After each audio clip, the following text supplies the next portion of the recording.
Hola YouTube, yo soy Guillermo Tábara y esto es Opinión Z. Y para esta oportunidad vamos a empezar con la primera entrevista para este canal y para ello nos hemos contactado con la señorita Catherine Eizaguirre. Ella postula con el número 22 por el partido de Verónica Mendoza, Juntos por el Perú.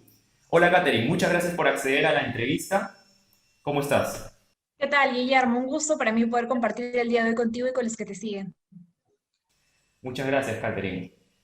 Cuéntanos primero, antes que yo te presente, lo que me gustaría y que nos cuentes es quién eres tú y por qué estás postulando al Congreso. Bueno, como tú mencionas, soy Caterina Izaguirre, yo soy la candidata más joven de la lista de Juntos por el Perú, tengo Ujú. 26 años, estudié economía en la Universidad Católica, también estudié una maestría en desarrollo humano gracias a una beca de estudio que me otorgaron por mi buen rendimiento. Bueno, he trabajado en el Congreso también cerca de 2 años con Marisa Ilave y soy activista ecologista. He estado siempre involucrada en la política desde la universidad, fui presidenta de mi centro federado. Creo que soy parte de esta generación de jóvenes que creemos que estos cambios que el país necesita no van a venir del cielo, sino que tenemos que involucrarnos para lograrlo. Y es por eso que siempre he estado vinculada a los movimientos sociales, a las luchas ecologistas, y hace 5 años o 6 años ya conocí a Verónica, Ujú. fundamos espacios, ¿no? Colectividades, y finalmente ahora estamos en Nuevo Perú, que es parte de la Alianza Conjuntos por el Perú en este proceso electoral. 26 años dices que tienes, ¿no? Eres la más joven de todo el staff, de toda la lista, ¿no? Mira, qué bien, qué bien. Y tú eres parte del equipo económico, ¿no? Tenemos un equipo de economistas, de hecho, de larga trayectoria, muchos de ellos incluso han sido mis profesores en la universidad. Ujú. Y bueno, he tenido el honor también de ser parte de ese equipo para elaborar el plan que finalmente ahora estamos presentando. Y cuéntanos, existe este cierto miedo, ¿no? Que muchas veces la gente tiene con la izquierda, sobre todo por la parte económica, ¿no? Por lo que he podido leer es un plan bastante centrado, digo, no es que aterrorice, no es que da miedo, de hecho creo que hay mucho prejuicio. Me gustaría que puedas explicar, digamos, de forma resumida en qué se basa el plan económico para que la gente lo entienda y más que todo deje estos miedos atrás, ¿no? Que es tanto que se le critica a la izquierda, digamos. Sí, bueno, yo creo que hay mucha intención. Sabemos que hay una fuerte concentración de medios en el país, ¿no es Ujú. cierto? Sí, De de generar acuerdo. estigmas y miedos frente a quienes ponen al medio propuestas de cambio, ¿no? Hemos tenido 30 años de piloto automático en el cual se han mantenido privilegios, grandes casos de corrupción.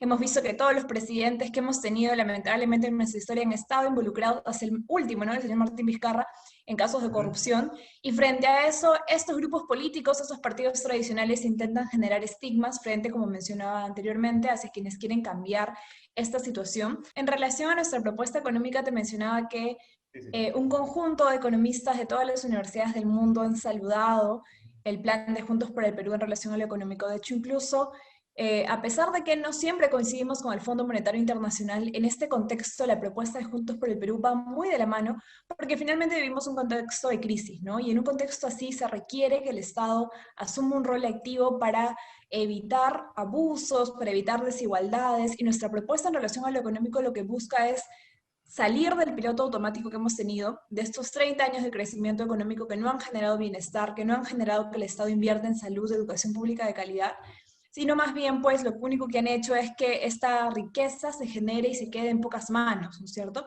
Y que las grandes mayorías lamentablemente sigan en la informalidad, en la vulnerabilidad, en la precarización. Nosotros proponemos una diversificación productiva de la economía, que no dependamos solamente de una sola actividad productiva, que es la minería, sino que podamos fortalecer otros sectores como son la industria, el sector textil, la manufactura, el sector manufacturero, la construcción, etcétera, lo que nos permitiría pues generar más puestos de trabajo formales, que es súper importante, y realmente poder reactivar las economías familiares. Entonces la idea es tener un Estado que sea un Estado garante, garante de derechos, pero también garante de que no se abuse frente a la ciudadanía con estos grandes monopolios y oligopolios que existen en nuestro país, monopolios en sectores tan importantes como los medios, la farmacia, que finalmente elevan precios y hacen que los ciudadanos no tengamos opciones, ¿no? Porque si todo tiene un solo dueño, no tenemos posibilidad de realmente tener una libertad de elección. Entonces nosotros promovemos una economía más justa y frente a eso hemos hecho un estudio muy riguroso de qué medidas vamos a tomar. De hecho, una de nuestras principales propuestas es el plan Chamba para poder reactivar la economía, que de repente ya te puedo ir contando a lo largo de la entrevista. Sí, sí. Cuéntanos sobre el plan Chamba específicamente, ¿no? ¿Cómo esto puede, en qué consiste en general? La receta macroeconómica para salir de las crisis más o menos ya tiene un Ujú. consenso en todos los países del mundo. Cuando hay una crisis como, por ejemplo, la que hubo en 2008 y 2009, lo que ocurrió es que el Estado tenía que invertir para evitar que las empresas quiebren y que los hogares se vean afectados. Nosotros proponemos esa misma línea que ya se está aplicando en todos los países del mundo en realidad, que el Estado pueda tomar tres medidas. La primera es un shock de inversión pública, es decir, elevar la inversión pública en al menos 2 puntos del PBI para poder fortalecer un sector productivo que genera muchos empleos, que es la construcción. Y de paso, cerrar brechas de infraestructura en relación a la salud, como son, bueno, construcción de postas, plantas de oxigenación, fortalecer la infraestructura en colegios, carreteras, y a partir de eso poder generar mayor cantidad de puestos de trabajo en articulación, obvio, con el sector privado. Otro de los puntos de esta propuesta del Plan Chamba es no permitir que las empresas quiebren, grandes, medianas o pequeñas, y por eso proponemos un Reactiva Perú número 3, que de alguna forma mantenga lo que fue el Reactiva 1 y 2, pero con algunas condiciones más claras. Primero es que no llegue solamente a las grandes empresas, que llegue principalmente a las MIPES, que son más del 90% del total de empresas en el Perú. Y segundo, que estas no apliquen suspensión perfecta, ¿no? O sea, no es justo que el Estado apoye a las empresas y lo que ocurrió el año pasado es que 900 empresas, a pesar de recibir este fondo, finalmente terminaron suspendiendo a los trabajadores. Entonces, mantendríamos el Reactiva y una tercera medida que compone este plan Chamba es que no sé si tú has tenido la oportunidad de, por ejemplo, ir a los sectores productivos como son Gamarra o el parque industrial en estos últimos meses. Y lo que ocurre es que la gente te dice, bueno, yo puedo producir y salir a que intentar vender mis productos, pero nadie me compra, ¿no? La gente no está comprando porque ha visto disminuidos sus ingresos o porque finalmente está endeudada. Entonces proponemos un tercer y cuarto bono que permita que las familias tengan liquidez en el bolsillo y puedan salir al mercado a consumir y reactivar cadenas de consumo que ahorita lamentablemente están paralizadas. Esa es la propuesta que, por ejemplo, el FMI ha saludado por parte nuestra y que Sí, creemos sí, que es sí. algo que tendría que aplicarse al menos en este año, ¿no es cierto? Entonces, esos tres componentes tiene el plan Chamba y es parte de la propuesta de Juntos por el Perú. Muy bien. Hay un cuadro que salió en gestión que habla del costo fiscal. JP salió, creo que sí, salió como en segundo. Primero fue el de Perú Libre. Cuéntanos por qué, digamos, tanto piensa gastar el programa de Verónica Mendoza o cómo lo ves, cómo ves esta estadística. Sí, yo entiendo que eso fue parte de una investigación de Evidenza. Ujú, Nosotros hemos pedido esa investigación, los detalles técnicos no nos han entregado nada hasta ahorita. Y lo que nos resulta curioso es que, primero, ¿cómo ujú. se fija ese mínimo razonable de gasto? No lo han explicado. De hecho, el único partido que cumple con el mínimo razonable de gasto es Avanza País, ¿no? Que es el señor Hernando de Soto, que tiene un plan Sí, de 2 sí. hojas. Entonces, ¿cómo han calculado realmente cómo se mide esa posibilidad de gasto, ¿no? Porque finalmente este partido, que supuestamente sí cumple las condiciones, no tiene un plan de gobierno para el país. O sea, 2 hojas, la verdad es que no es nada serio.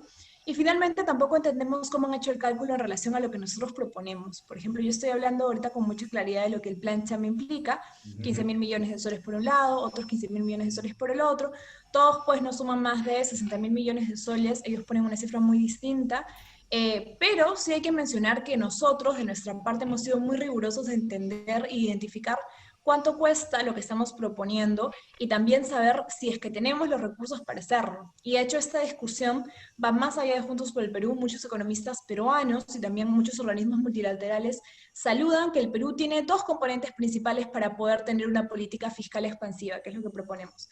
Lo primero es que, ver, la política fiscal expansiva requiere que el Estado tenga recursos, ¿no es cierto? Y para tener recursos tú tienes dos posibilidades. Por un lado, tener ahorros, depósitos fiscales, y por otro lado, la capacidad de endeudamiento. El Estado peruano tiene los dos.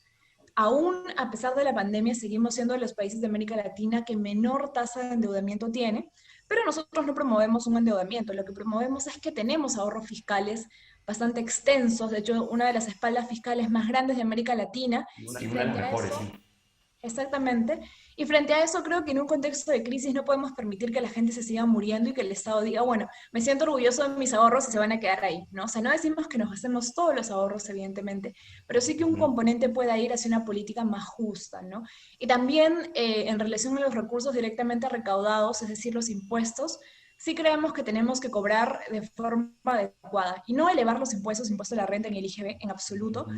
pero sí creemos que hay deudas que no se están pagando. Por ejemplo, Telefónica, Scotiabank, Buenaventura, tienen deudas judicializadas con la SUNAT, es decir, llevan a juicio a la SUNAT porque no quieren pagar y nosotros sí queremos cobrarles, ¿no? O sea, queremos realmente tener un sistema tributario más justo para poder tener una recaudación ordinaria adecuada que nos permita financiar políticas que piensen en la ciudadanía y en las grandes mayorías. Sí, en relación con, ya que citaste a Hernando de Soto, muchos hacen esta comparación, ¿no? Se toma a Hernando de Soto como un economista, como quien va a llevar a la prosperidad al país.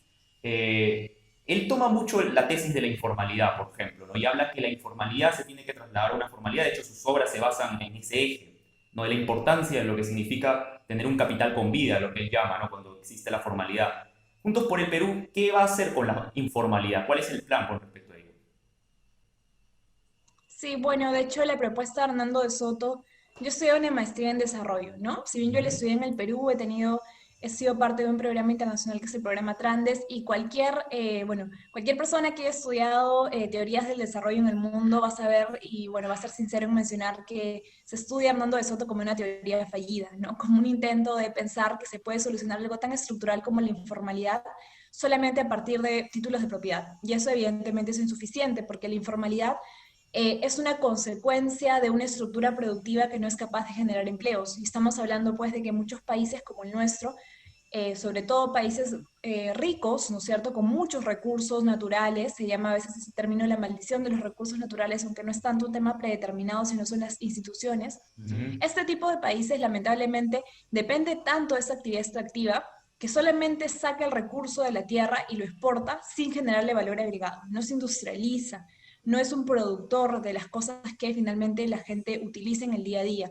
Solamente importamos. Incluso las cosas que nosotros exportamos, los metales que se los llevan en bruto, nos los devuelven transformado a nosotros y nos sale más caro, evidentemente. Entonces, para combatir la informalidad, nosotros creemos que hay que tener dos propuestas, ¿no es cierto? La más estructural es generar una industrialización del Perú. Verónica ha hablado de una revolución productiva que permita que se generen más puestos de trabajo, porque solo elevando la productividad es que las empresas van a ser capaces de emplear a mayor cantidad de personas de forma formal.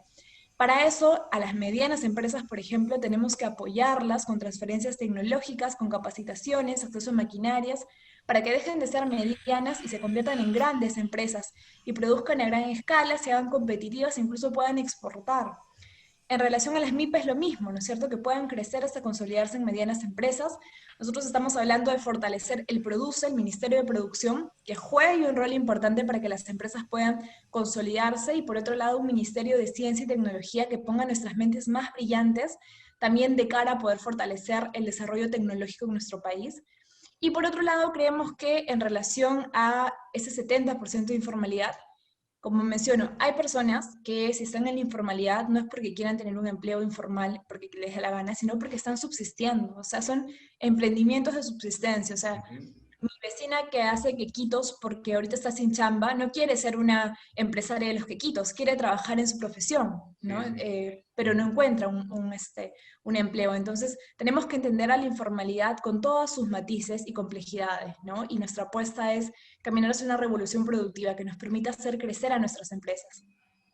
La informalidad, también mucho se habla y se discute que, porque de Soto lo que habla es que es un tema burocrático, ¿no? Tú dices que se estudia y ha sido, digamos, refutada esa tesis, pero sí es cierto que por lo que me mencionas, que sí Juntos por el Perú tiene una línea, digamos, de hacer crecer a las MIPES, digamos, que se aventuren en el campo financiero, ¿no? Con las leyes de juego para todos por igual, digamos, ¿no? O sea, sí hay una tendencia igual a la formalidad en el plan, entonces.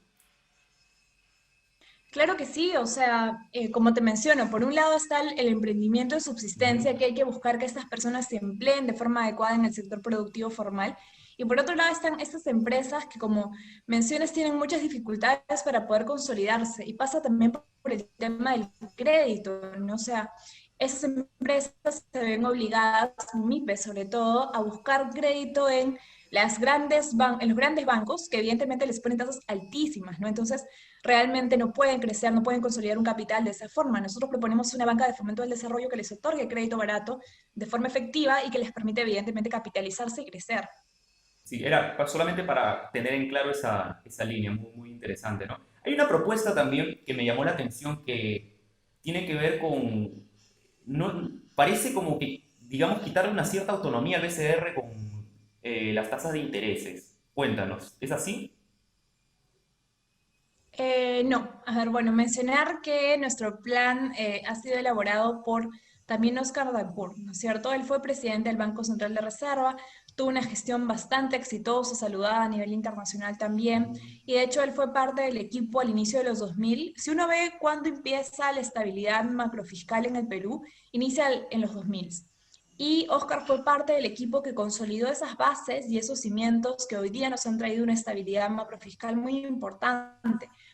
Entonces, Oscar, además que es un profesor histórico en nuestra Facultad de Economía de la Universidad Católica, está siempre muy actualizado a las tendencias y tiene muy claro cuáles deberían ser los lineamientos de política monetaria. Entonces, una sociedad democrática discute los lineamientos de política monetaria y evidentemente es el BCR en total autonomía quien decide, ¿no? Finalmente cuál va a ser la línea que ellos sigan. Nosotros hemos explicitado en nuestro plan cuáles creemos que deberían ser los lineamientos de ese Banco Central de Reserva en relación a esta crisis.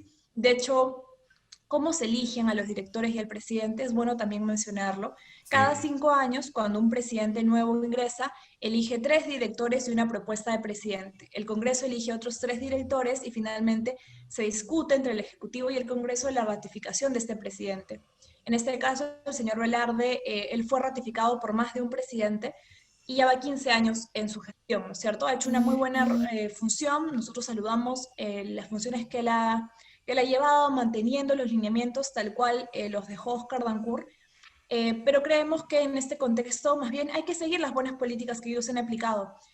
Ya el señor Velarde puso la tasa de referencia muy cercana a cero y nosotros Ujú. creemos que tiene que mantenerse así, porque esa es una política, en este caso monetaria expansiva, que permite que la gente no deje guardado el dinero, sobre todo las grandes empresas, sino más bien que el dinero circule.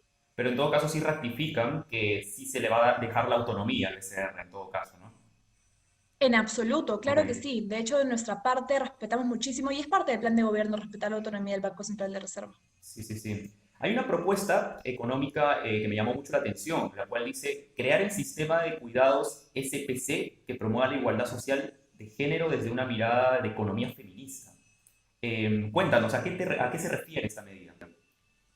Sí, bueno, de hecho, esa es una medida que a mí me agrada mucho Ujú. porque también parte de la línea de investigación que he seguido es el tema de la economía del cuidado. Yo sé que no hablamos mucho de esto a veces, incluso entre los mismos economistas, pero hay un tema que se invisibiliza en la economía, que es que algo fundamental para que los seres humanos podamos salir a trabajar y hacer parte de la estructura productiva es que comemos, tenemos una casa en la cual tenemos que lavar nuestra ropa, ordenar nuestra casa. Todas esas labores son labores invisibilizadas, no remuneradas y que recaen principalmente en las mujeres, ¿no es cierto? Sobre todo cuando hay niños que además dependen, pues, ¿no? De que esos cuidados sean realizados por otras personas, esta carga se ve elevada. Si vemos, por ejemplo, la encuesta de uso del tiempo en el año 2010, nos vamos a dar cuenta que las mujeres hacen más de 40 horas a la semana solamente de trabajo de cuidados, es decir, casi un trabajo a tiempo completo.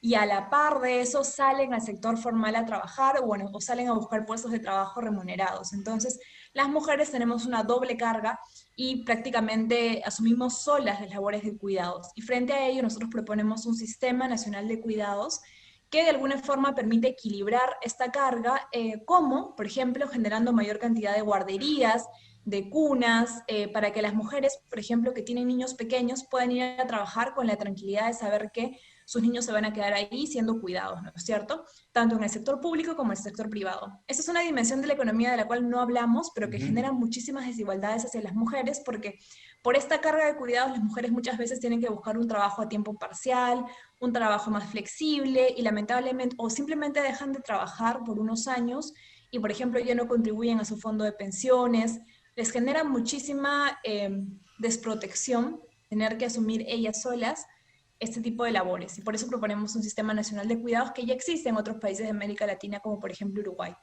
Sí, sí, sí, Uruguay justo me parecía que había implementado esa forma de darle más protagonismo en la economía, ¿no? A las mujeres, ¿no?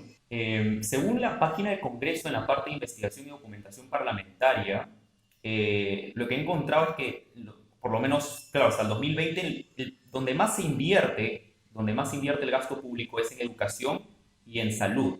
Pero hemos visto en esta pandemia que todo ese dinero parece que se lo han tirado en corrupción porque hemos visto sistemas nefastos.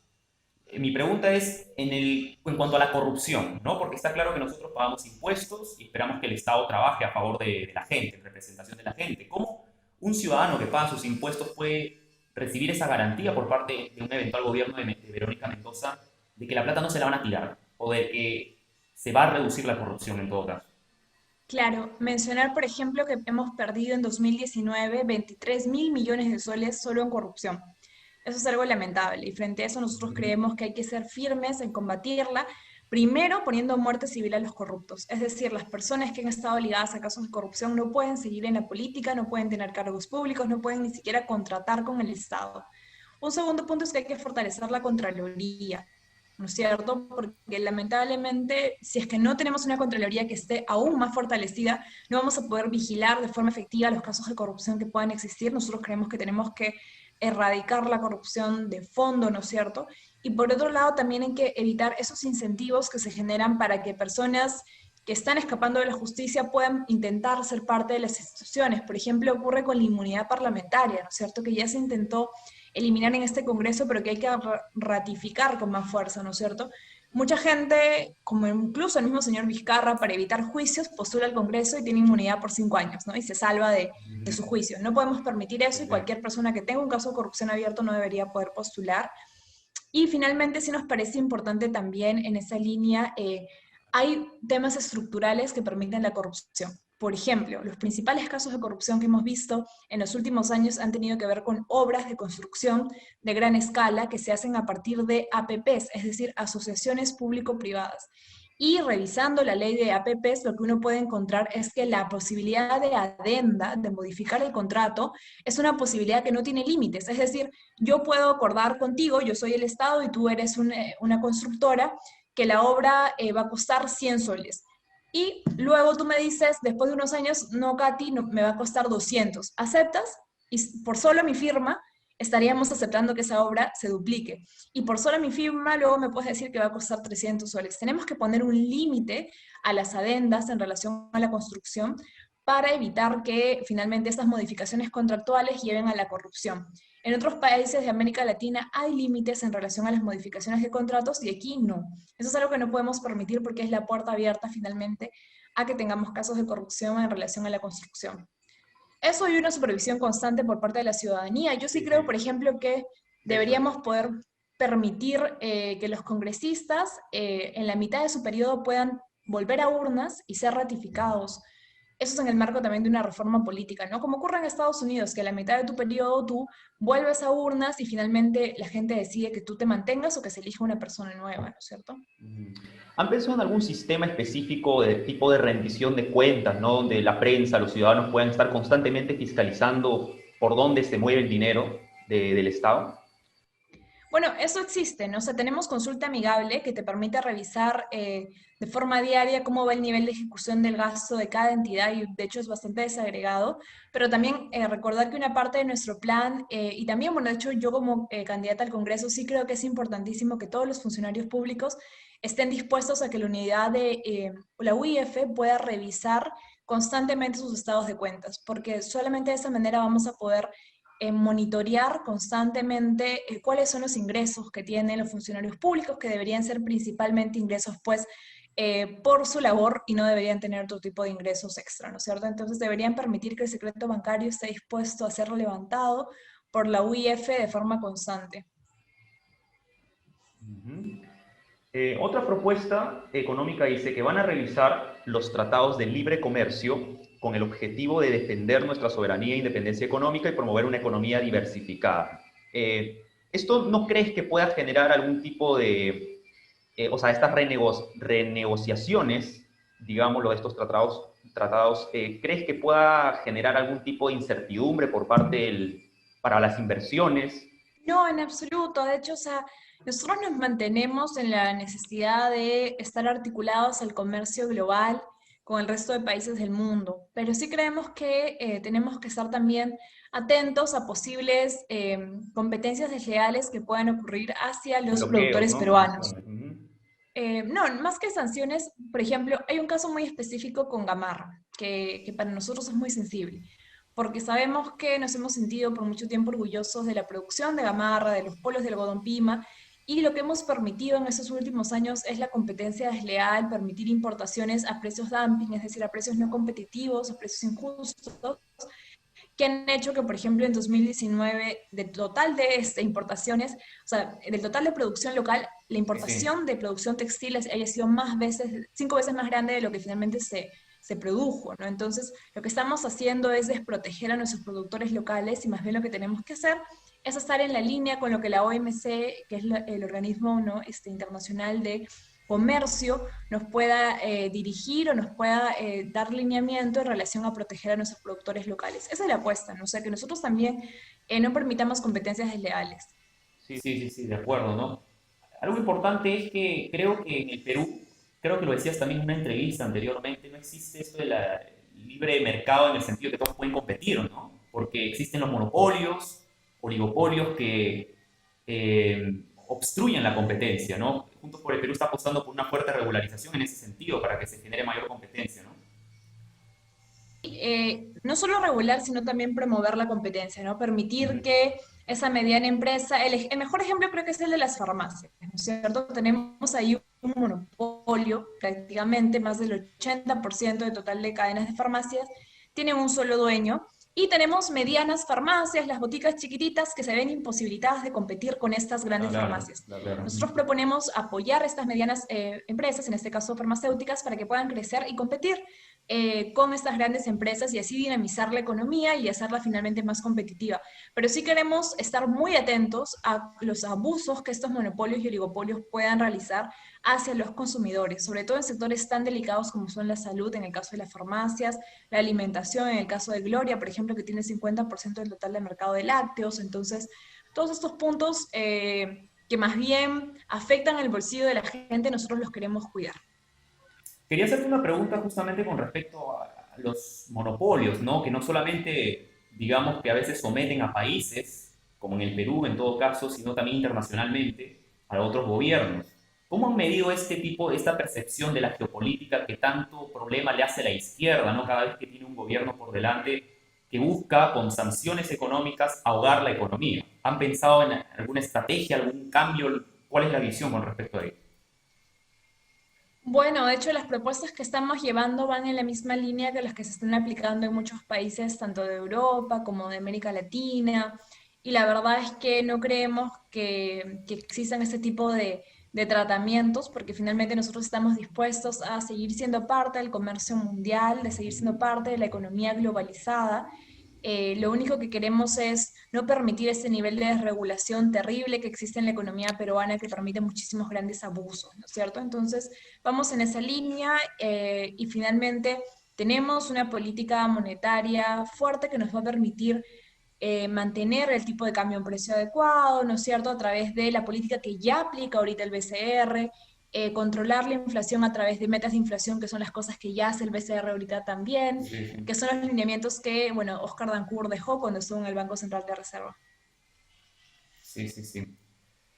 Ya para finalizar, cuéntanos como congresista, ¿no? ¿Qué harías por todos los peruanos? ¿Cuáles son tus propuestas muy, muy puntuales? Sí, bueno, te agradezco, Guillermo, por Ujú. este espacio de conversar, también para exponer algunas ideas en relación al plan económico de Juntos por el Perú.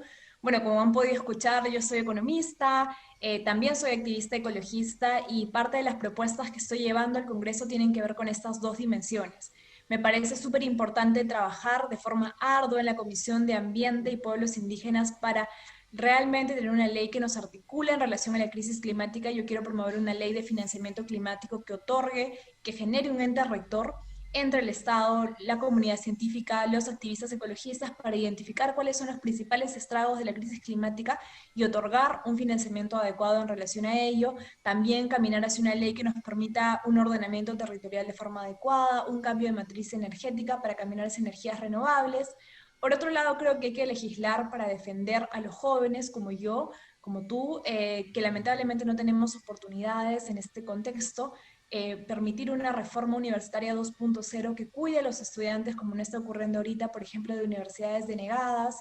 Queremos proponer, es parte también de la propuesta de Juntos por el Perú en relación al Ejecutivo, una ley de primer empleo digno para los jóvenes que permita que todos los jóvenes menores de 30 años en su primer empleo puedan Bueno, hay incentivos para que sean contratados de forma formal y que sea el Estado quien pague el seguro de salud con la condición de que la empresa privada cumpla con un contrato con todos los derechos completos y también con capacitaciones.